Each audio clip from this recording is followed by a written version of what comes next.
Welcome to a Rando segment of the Reality Check. November 3rd, 2017. I had to stop my cleaning for the UFC party tomorrow because it's an angering day. An angering day in America for multiple reasons. Now, number one, last night, Las Vegas. Everybody knows if you listen to my show on Tuesday nights at 9 p.m. Arizona time, you know that I've been doing a lot of investigation, bringing facts about the Las Vegas shooting.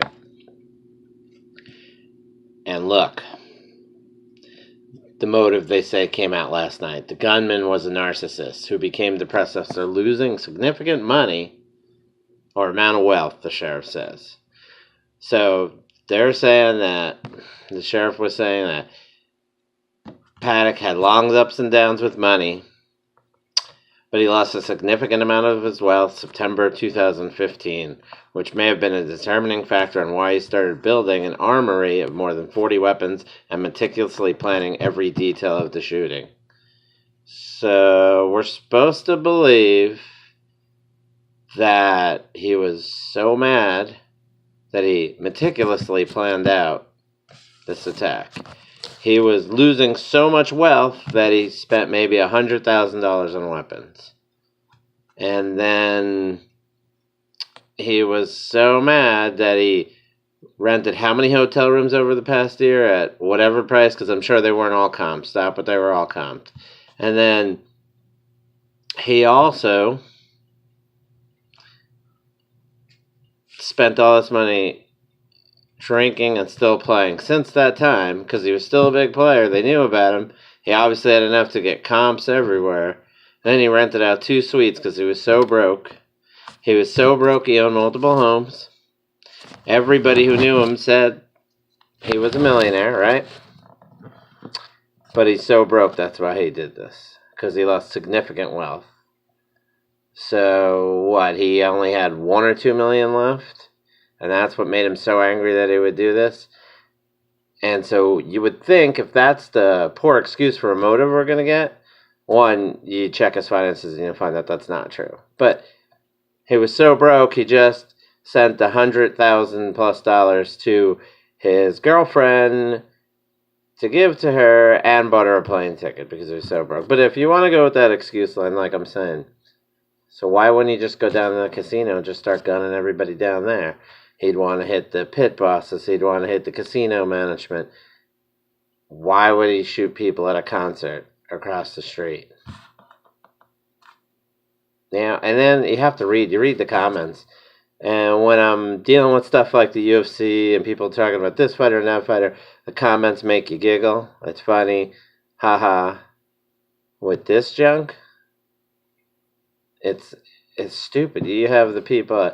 Oh, yeah, that was it. He lost money. Oh, yeah, he took it all. Oh, yeah, that's it. He shot up everybody because he was broke. Because that's right. What the police said.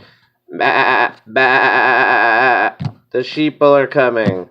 No, sorry. I'm not believing any of this. If that was the significant motive, they would have had that in a week. Sorry, a month later and that's all you give us? I mean, that's... Not even realistic. I mean, can you imagine anything in life that you look at, the build-up, somebody, oh, no, wait till you see this, wait till you see this, wait till you see, I've been working on this for such a long time, and then a month later, and here, you can wait till you see this work that I've done in this yard, and they've pulled maybe 2 weeds. I mean, that's equivalent to what you got here. Sorry, but this is 5 minutes of investigative work, that motive. And don't tell me I'm looking for a motive that fits a certain thing. I'm not. Whatever it is, but it has to be realistic, and that's not realistic. I'm not saying he's a terrorist, CIA, whatever. It's whatever relevance it has or whatever relevance it doesn't have, that's fine. But this being the motive, this guy, money problems, sorry. It makes no sense. It's such a lie. The money problems that nobody in his family knew about, right? He's spending money everywhere, but he's got money problems. If I could have such money problems like him, I'd be retired.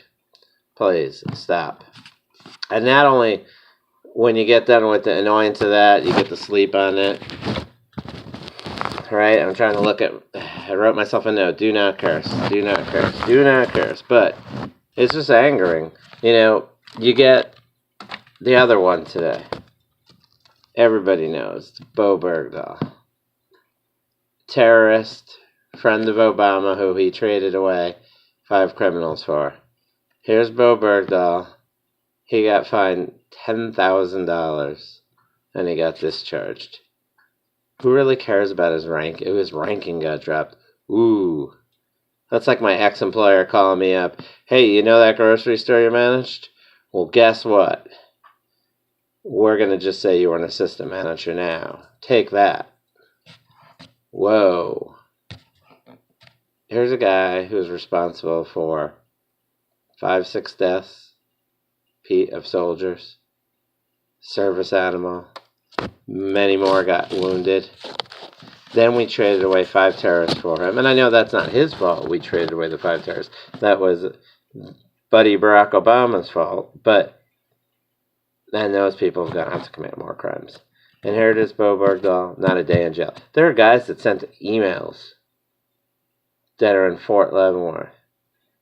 A wrong email got him put in jail. And this junkie, piece of junk, traitor.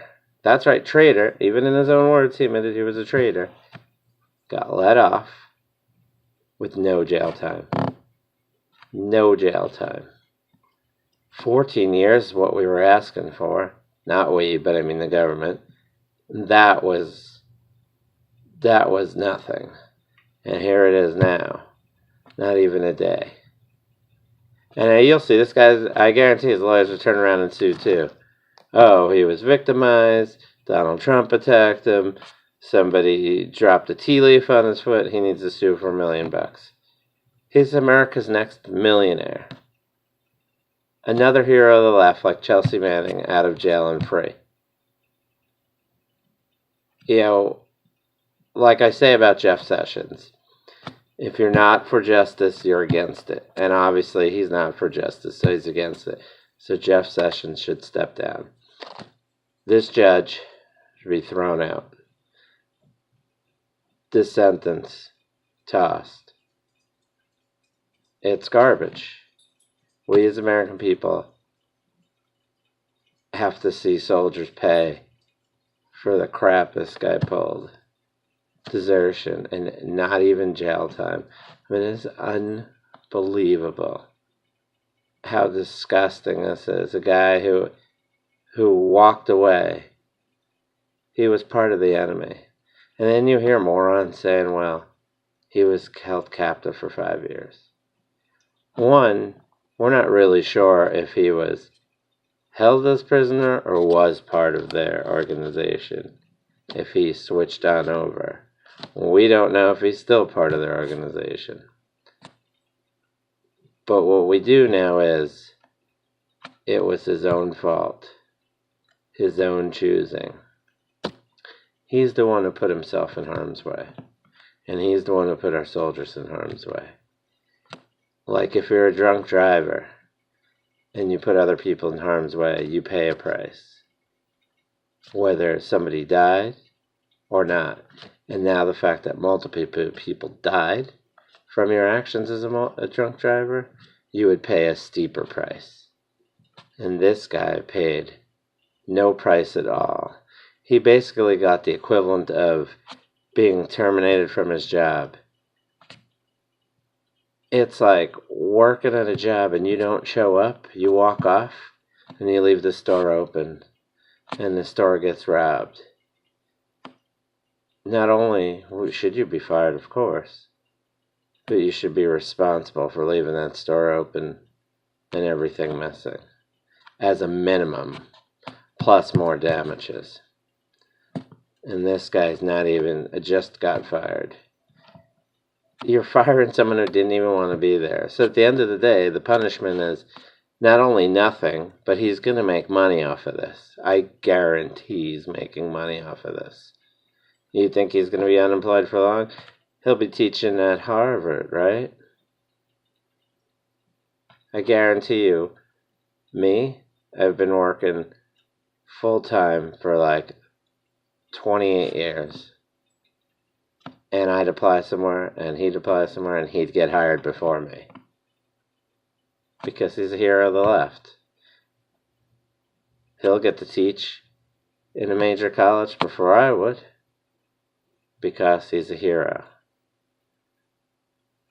The two favorite soldiers, remember, the two favorite of the left. Bowe Bergdahl, Chelsea Manning. Both traitors to America. Both not in jail. That's all I can say on that one.